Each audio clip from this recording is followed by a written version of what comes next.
Ayan mga ka-tutorial. Ngayon pagkatapos nating maglinis, so sobrang taas po ng ng pressure ng ating suction. Nasa 140 PSI na po siya. Bawas tayo kanina 100 PSI lang po 'yan.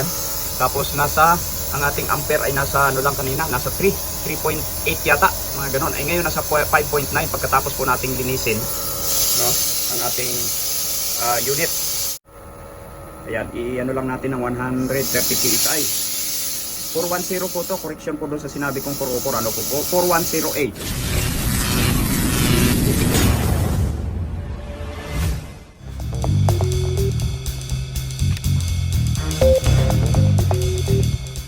Ayos, so isang mapagpalang araw ulit mga ka-tutorial. Meron kaming trabaho ngayon dito.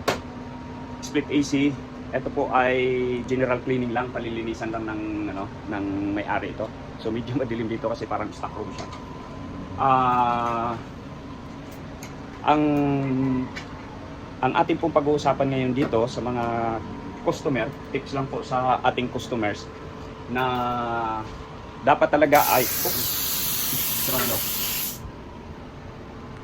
dapat po ay yung preventive maintenance ay talagang i-regular po natin. So paano pa yung preventive maintenance, yung every 6 months na linis ng ating aircon, hindi lang basta linis kasi yan. Pag sinabing preventive maintenance, kung hindi ka pa nakapag-subscribe, huwag mong kalimutang mag-subscribe sa aking channel at pindutin na rin ang notification bell para kapag meron tayo bagong video ay agad po kayo manonotify. Kasama ko nga pala si Undo. Okay, so ang pag-uusapan natin dito is tungkol sa preventive maintenance. Gaano ba kahalaga ang preventive maintenance? Ang preventive maintenance po or PM ng ating mga aircon dapat every 6 months. Una, yung paglilinis. At basta hindi lang po linis, chine-check natin yung sa mga technician natin, dapat i-check muna natin. Ito yung tips na ibibigay ko sa ating mga bagong technician. Kapag kami nagpapalinis, wag lang po basta agad linis. Ang ginagawa ko, nasa sa inyo kung inyo susundin. Ang ginagawa ko, tinitesting ko muna. Pinapaandar ko muna siya na habang marumi pa yung indoor nandoon sa kwarto na yan. Habang marumi pa siya, titistingin muna natin para makita natin yung performance after pagkatapos po nating linisin. Balik muna tayo doon sa ano ba ang sa ating mga customer dapat every 6 months. Malaki ang malaki po ang impact ng ating mga aircon kapag nililinis natin regular. At siyempre preventive maintenance, chine-check po yung mga yung mga wirings, kung mayroong lost connection, mga ganon. Mamaya pag-uusapan natin kung ano ba ang mga advantage at saka disadvantage po kapag regular po nating napapalinis ang ating mga air condition para po sa mga customers yan. At doon naman sa mga naglilinis, sa mga technician, so siyempre preventive maintenance ay alam nyo kung anong ibig sabihin yan. Doon sa mga bagong technician natin na hindi pa nila alam, ang preventive maintenance hindi lang po basta linis. I-check natin yung karga, yung refrigerant, yung mga wirings, kung may mga lost connection, kasi alam natin na delikado ang mga lost connection. So hindi pa po nalilinis, meron tayong 100 PSI na nakukuha. Kaya medyo mataas po talaga ang karga niyan, So, yan, maobserbahan natin mamaya. Sa ngayon ay 100 PSI na hindi pa po siya nalilinis at meron po siyang 4.2 amps. Okay, so mamaya po habang pag-uusapan natin, linisin 4.4. Okay, linisin muna natin to tapos mamaya na tayo magpaliwanagan tungkol sa kahalagahan ng preventive maintenance. Ano ba yung mga disadvantage at saka advantage para sa ating mga minamahal na customer at sa mga technician, ano yung dapat na ginagawa. Hindi yung basta linis lang ng linis, Tingnan din muna natin yung nito, condenser nito. Para na palang mga ka-tutorial, Wala na talagang hangin ito na madadaanan, Grabe na to. So tama lang talaga timing yung pagpapalinis ni Ma'am dito sa ating customer. At saka doon sa indoor unit, lumalabas na daw po yung tubig. So nagpapahiwatig na sobrang dumi na ng kanyang evaporator. Okay, so linisin na natin to, patayin na natin to ngayon. Tanggalin muna natin yung ating manifold gauge. Yan. Okay, balik muna natin tong. Okay, tandaan natin mga ka-tutorial, Preventive maintenance is better than cure, sabi nga po, At saka ang kahalagahan po nitong pag-PPM natin, napakalaking impact po niya, napakalaking feedback, disadvantage at saka advantage po sa ating aircon kapag lagi yang nalilinis. Okay? So mamaya pag-uusapan natin ano yung advantage at saka disadvantage ng regular na pag-PPM ng ating mga aircon. Okay, so tara, balik muna tayo doon sa loob. Ayan, ito po yung indoor unit. So yung air filter niya na regular naman ng na malinis naman. Okay, nalilinis naman ng ating minamahal na customer. Ayan. So yung kanyang evaporator, hindi naman ganun ka ano talaga siya, pero makikita natin dito na ayan. So makikita po natin dito sa area na to, malamang to ang blower ay sobrang dumi yung blower po. Mamaya bubuksan muna natin to.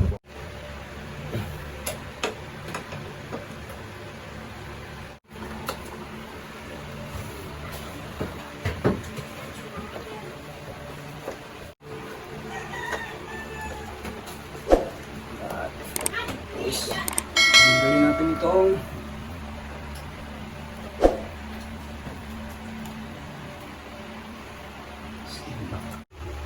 okay, tanggalin muna natin itong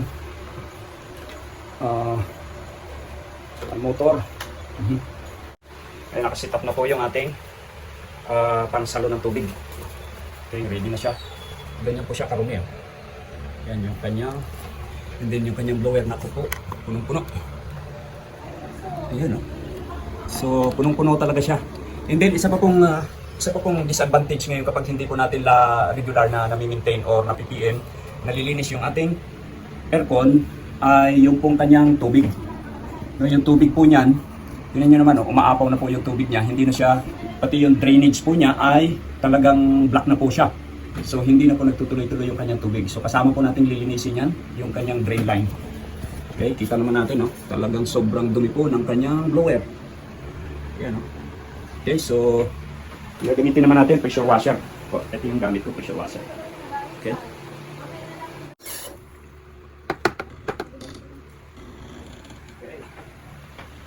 So,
ayan mga ka-tutorial, ang ating unit nga pala, Boston Bay inverter po.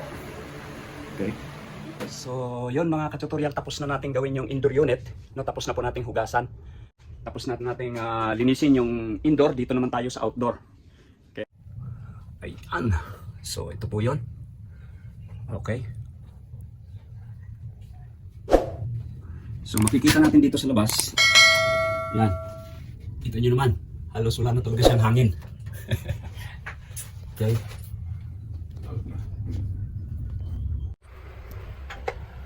Dito sa kabila malinis. Pero dito sa kabila, ayan, oh. Natanggal na ulit yung ano.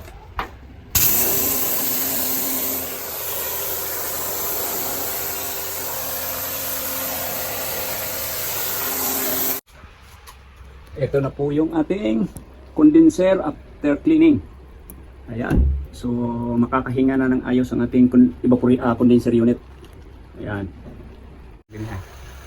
So yan, oh. Ang daming mga okay na to dito. Ito maganda sa ano kapag ka na-PPM natin, dapat hindi lang talaga ano, dapat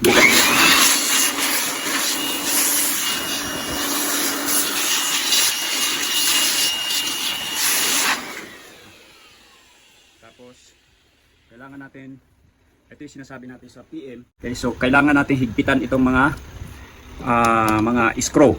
Ayan. Ayan, no? So, yan. Kailangan natin i-double check lahat ng mga ayan. Kasi sa tagal ng gamit nito, may tendency na yan, kung mga luag dito, double check natin. So, kasama po sa preventive maintenance yan sa pag-PPM. Okay. Pati itong ating breaker. Ano? So, ito.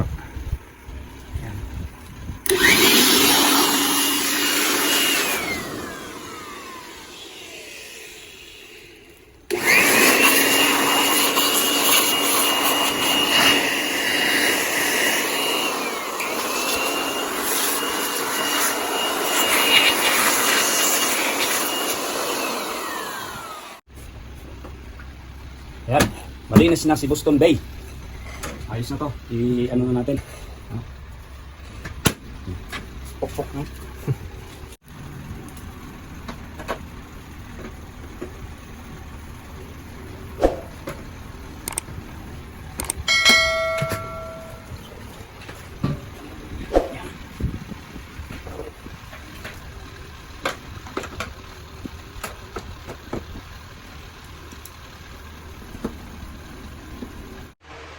Ayan, habang hinihintay natin yung ating kasama na naghuhugas ng face cover, pag-usapan natin yung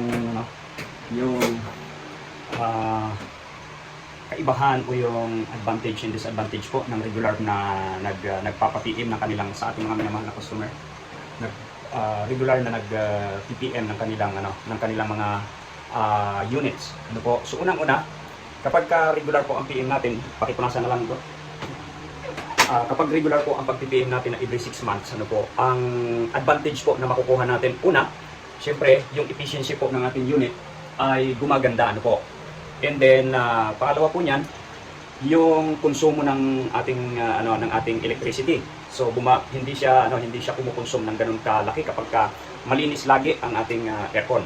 Pangalawa, pangatlo, nagbibigay po siya ng magandang lamig, ano po, sa ating mga customer. Kaya sa ating mga minamahal na customer, ugaliin po natin na mag-regular PM po tayo sa ating mga units, mga AC unit, split man yan o window AC, ano po. Ang advantage pa pong nakukuha natin dito, kapag ka na-PPM, ano po, kasi dapat yan, check din po itong mga, yan, mga terminal po na yan, na-check yan, no, kung mayroong loss. Kasi kapag ka nagkaroon po ng loss connection, ang tendency po niyan, maaari pong masunog or tumataas po ang konsumo ng kuryente. Ano po? Kaya napakaganda nang meron po tayong regular na pag-PPM o preventive maintenance po ng ating mga unit. Ano po? And then, siyempre, ang magandang ano po nun, hindi po siya agad masisira yung compressor kasi hindi po siya mahihirapan katulad nung outdoor natin kanina makita natin, di ba? Ito.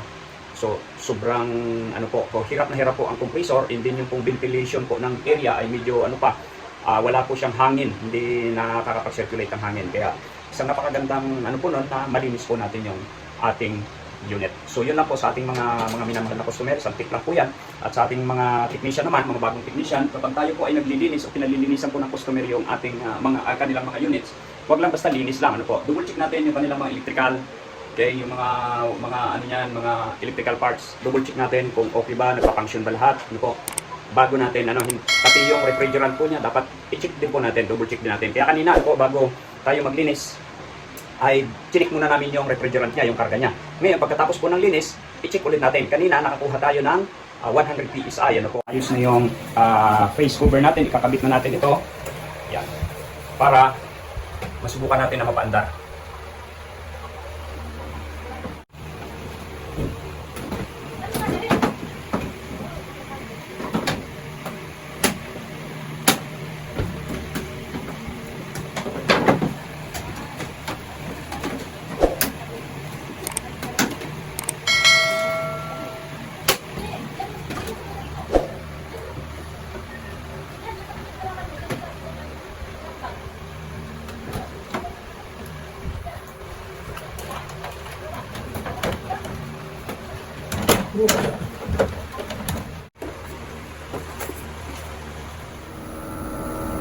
Ayan mga ka-tutorial. Ngayon pagkatapos nating maglinis, so sobrang taas po ng pressure ng ating suction, nasa 140 PSI na po siya. Bawas tayo kanina 100 PSI lang po 'yan. Tapos ang ating ampere ay nasa ano lang kanina, nasa 3.8 yata, mga ganun. Ay ngayon nasa 5.9 pagkatapos po nating linisin, no, ang ating unit. Ayan, i-ano lang natin ng 130 psi. 410 po to, correction po doon sa sinabi kong 404, ano po, 4108. Nasa na? Ayan, oh.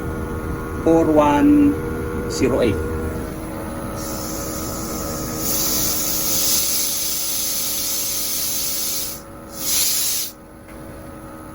Bawas lang ako ng konti, mga ka-tutorial, no? 130 psi natin to.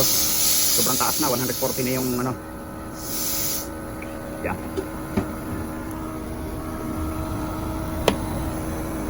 Okay, so permin na natin yan dyan sa 130 psi. Ito pa yung problema nito, tong area niya. Okay, medyo maliit ang ventilation, tapos napakalayo, nandoon. Ito po kasi pader lang, oh. Sa bagay, okay naman siya, kaya nga lang, may bubong. No, may bubong. So, pinaka-ventilation area niya, ito lang. Yung area lang na yan, yan lang. So, medyo ano po siya, kasi store itong lugar na to, oh.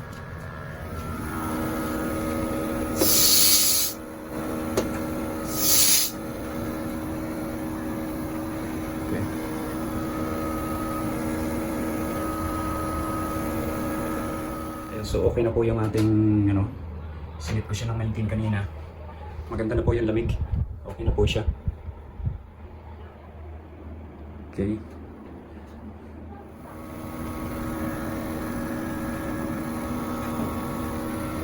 Yan, okay na po itong ating ano, nilinis na aircon. Ang rated ampere niya ay 8.5 amps maximum. So nakakuha lang po tayo ng 5.57, 58 o 59. O ayan, tumatakbo siya 5.62 hanggang ano, balik siya ng 5.59, ano po. So ito lang po yung rating ampere na, yung ating running ampere, ano po. Okay, so ayos na po to. At